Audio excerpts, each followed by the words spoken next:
You know, I really love going to game stores. Yes, even GameStops, because for some reason I seem to really get on the workers' nerves when I talk about video games. Hey, so do you guys have Armored Core? Kill yourself! I mostly prefer going to stores that sell used games and retro games though, because you may never know what you might find. Like Manhunt for PS2, or 100 copies of Madden. But there was one game that I found, and it was probably, and still to this day, one of the best grabs that I've picked up from a store.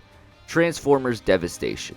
This was a game I remember seeing when it first came out back in 2015. I was a wee little lad, and growing up, I always loved Transformers. Though I never really got into the comics or anything, it was mostly just the movies and cartoons that I was a fan of. You would not believe how upset I was when I watched The Last Knight for the first time. I hated that movie. I was only 12. I hated that movie so much. The first one, on the other hand, and Dark of the Moon, now that's some real cinema. eBay. Also, that 1980s Transformers movie, that was probably one of my favorites for the longest time. I remember I would go to a family video and grab the CD for it every time I went and would just watch it over and over. Oh, sorry, got a little sidetracked. So Transformers Devastation. It is a video game published by Activision, but developed by Platinum Games. Yes, that Platinum Games. Same one that made Bayonetta, Bayonetta 2, Bayonetta 3. Star Fox Zero. The game released back in October of 2015, and now you'll see quite a few reviews saying this is the best Transformers game. It even says it on the box. That is not a lie. At least, not entirely. It's one of them.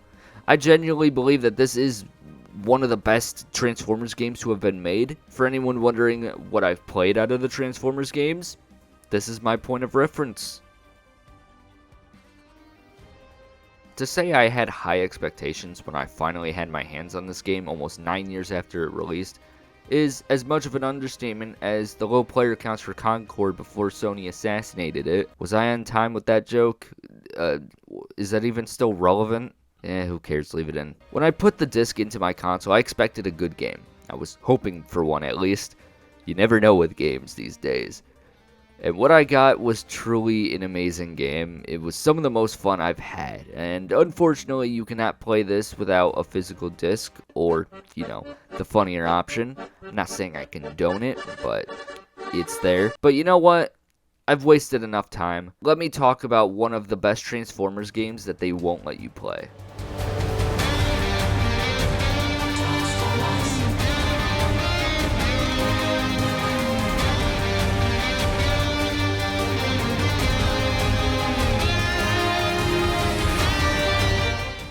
So I want to talk about the story first before we get into the actual game. I'm not really going to break down the story because there really isn't much to the story. So Megatron attacks New York. So stop him. Sure, there's more to it than that, but it's not really that important. It's a very simple story, and I'll be honest, I kind of forgot what was even happening because I was just having too much fun with the gameplay. I just started beating up robots, got confused where I was, and yeah. It's not bad or anything, and I should note that several of the original voice actors of these characters are here to voice their iconic roles, and it's genuinely so cool to see. It's not a groundbreaking story by any means, but the writing is good for what it is. The dialogue is really nice, especially between the characters, but that might just be elevated by the voice acting. There isn't much I really have to say about the story without just giving a full plot summary, which in all honesty I just don't feel is very necessary. So let's move on to the rest of the game. So first order of business, this art style.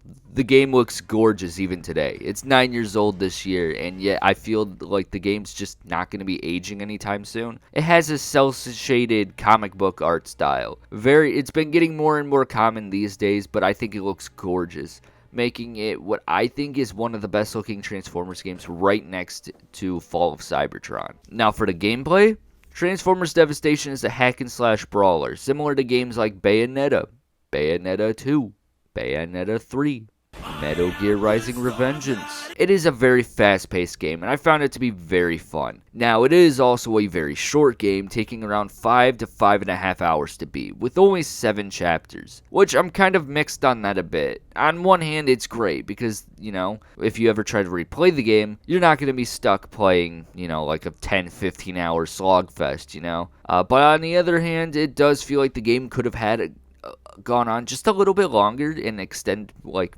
initial playthroughs. The game does have bonus missions, which I didn't really touch. I just kept replaying the game. So the game gives you the option to play between 5 Autobots. Optimus Prime, because obviously, why wouldn't they? Bumblebee, because again, why wouldn't they? Cracker. Sideswipe, my beloved.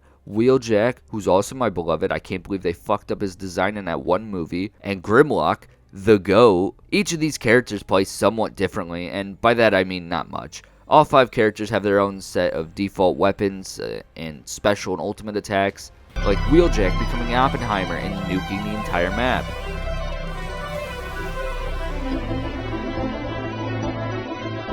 But also their transformations as well. Well, yeah, not that different since Grimlock is the only one that doesn't turn into a vehicle, but you know, that kind of makes sense. Transforming is really quick and fluid, I'd say. It's a Transformers game after all, I would hope it was, but you know, transforming into a car as Sideswipe, it feels really nice. You move around really fast. Grimlock, you know, he turns into a dinosaur. He can spit fire, you know. It's really cool. The starting weapons in this game, they kind of suck. I don't know if it was just me, but man, they could barely kill anything. I played this on all the difficulty options. Well, at least the first 3. I didn't play the other 2 because I haven't beat the game on hard yet. Maybe it's a skill issue, but the moment you find even the slightest better of weapon, get rid of them. Which, yes, weapons. There's some pretty cool ones. You can get new ones off of dead enemies and boss fights from their hands.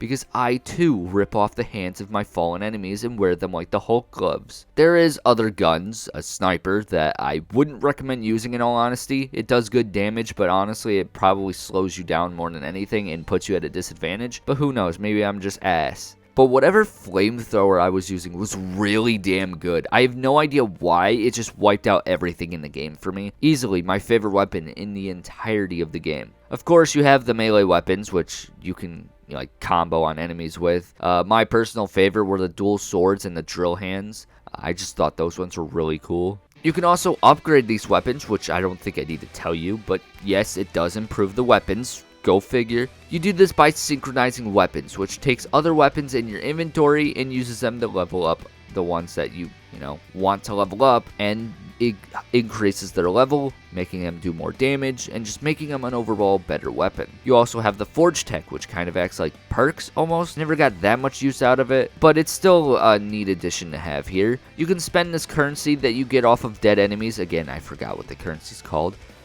Just to play a little mini game that can decide whether you get a good item or not. Again, I didn't really use it that much, but they can be useful at times, providing some good benefits. I just can't remember any of them off the top of my head. Now let's get into some of the important stuff, and that's the combat. I think it's really fun and addicting. Granted, I don't play a lot of games like these. I love Devil May Cry 5 though, if that means anything. I'm trying my best here. It's really satisfying to play, whether it's locking in and getting a cool combo, Wheeljack committing an atrocity, any of the boss fights, which yes, the boss fights, I actually really liked most of them. Mostly just the Devastator and Megatron boss fight, and that might just be due to the spectacle of it. For the Megatron fight in the first half, I can't tell if he's difficult or just annoying, but whatever it is, when he reaches the near empty health bar, he locks the fuck in, and I gotta respect it, but you're still a bitch. The voice acting in the second half though is top tier for me. I love it. Cybertron is the center of my universe. How is it not the heart of yours? Cybertron is about all life. Destruction. To keep Cybertron on life support, there must be another way. For Devastator, I just like fighting giants. I don't know, it's just cool to me. Maybe it's because I love Devastator, who knows. I also really like the Menasor fight, and that's probably because it is just a one-to-one copy of the Devastator fight. But it was cool fighting both of them, especially at the end of the game when you fight both of them at once. That was really cool. That was a really cool fight. It was also funny knocking them off the edge. Not a challenging fight. Hell, I'd even argue neither of these guys' initial fights were, but they were cool. The Shockwave fight is also another highlight. And it's always funny because I've always thought that his transformation just looked like a hairdryer, but no, it's a gun. For the level design and the environments, I won't lie, I think this is where that short runtime kind of hurts the game. I don't hate the areas we play in, but I do kind of wish for more variety, you know? I'm not saying that there isn't enough variety in the game for what we have. I'm just saying that I wish there was more, like, areas in general. Like, I don't hate the boring looking New York. I like the bridge level. I'm not PewDiePie 7 years ago. But what I really loved was that space fight with Megatron. I am a sucker for space levels, in most cases at least, and this was badass to me. I'm not going to bother trying to figure out how they are able to just stand on nothing though. I'll just leave that be. But yeah, I really loved that fight. And overall, yeah, I loved my time with the game. I played through it like twice. I started a third run, but I kind of just dropped it when Peak Fiction arrived in the mail. I will be coming back to it, don't worry. Everything in this game, at least for me, came together to make an extremely fun experience. And I'll admit it, that Nova Prime reveal at the end had me hyped as shit. I had to remind myself this game's not getting a sequel. I'm not the first person to say this, but it really feels like you are playing in an episode of the G1 show. Now I gotta address the one big issue I have with this game, and that's not being able to play as the Decepticons, because yeah, it's just not an option here. A pretty baffling decision in my opinion. I would like to think that this game may have been rushed by Activision just to release it, because that's what most of these licensed games are. But it's kind of confusing because, you know, you have these awesome designs. Imagine how cool it'd be to play as G1 Megatron in this game. That would have been the coolest shit ever. Starscream. We could play as Soundwave. This would have been Peak Fiction. Honestly, I'm surprised it wasn't even at least made as DLC. As I said in the beginning of this video, I've always wanted to play this game, and at least for my standards, it lived up to the hype that I had. It is arguably the best or one of the best Transformers games of all time, which is funny because the only games that I would say are even good or in the same conversation as this are the Cybertron games, which I haven't played in many years. I do want to replay Fall though. I remember Fall being really good. So maybe one day I'll make a video on Fall. I've seen a lot of videos on Fall recently, which is kind of funny. How many more times am I going to say Fall? I'm not particularly great with words, let alone putting my own thoughts on a script together properly. I might come off a bit scatterbrained a bit. But I love this game. From the combat to the art style to the music. I haven't even brought up the music yet. God damn it. Beautiful. Genuinely some of the best video game music of all time, probably. Especially that menu theme. I think I grew a couple inches when I heard it. The boss fight music, top notch. Just all of it. It's amazing. Honestly, I could just make the rest of this video just playing all the music. Yep, that's the whole video. No review. Just hear the music. That's my review. I'm not going to do that, though. I'd rather you go listen to that on your own time. But, oh my god, it's so good. It just really hammers in the vibe and the aesthetic of this game and making it feel like an episode from the G1 show. It's honestly amazing. I really love this game. I wish there was a bit more to the game, all things considered. As much as I love it, and believe me, I do. Part of me does believe the game was possibly rushed, as I said earlier. It's an Activision game, so it most likely was. Yeah, there is a challenge mode that adds a bit of replayability to the game, but I wish the main campaign was a bit longer, and I wish there was a Decepticon campaign as well. Everything else is great, but damn, I just kinda wish there was more game. But other than that, yeah, I think it's a great game. Unfortunately, just like the Cybertron games and many other classic games, it's been delisted. And the only way you can get your hands on it these days is by, well, you know, putting your hands on it. Or, you know, the funny alternative that I will not say out loud, but you know what I'm talking about. For me, I got it for $18 at a used game store. I went to another location with the same name and saw the same game and it was $18 as well. Well, the internet seems to disagree. This is disgusting. Seeing all these older games being upcharged simply because they got delisted. I understand why they do it because, you know, they know people like me and you. Well, maybe not you. You might be smarter with money. But they know we pay a good price to get our hands on games that aren't regularly available. And that sucks. And that's all. Not a very long video from me here. There isn't a whole lot to the game. But what is here is great. I've already said that like 5 times. If you played it, let me know what you think in the comments. And maybe one day I'll cover the Cybertron games. I just need to find a way to play them. Preferably in a way where I can see it on my shelf. Realistically, that's not going to happen. Like the video because Transformers are awesome. Subscribe. Please. Please. Please. And if you enjoyed the video, good. Now goodbye.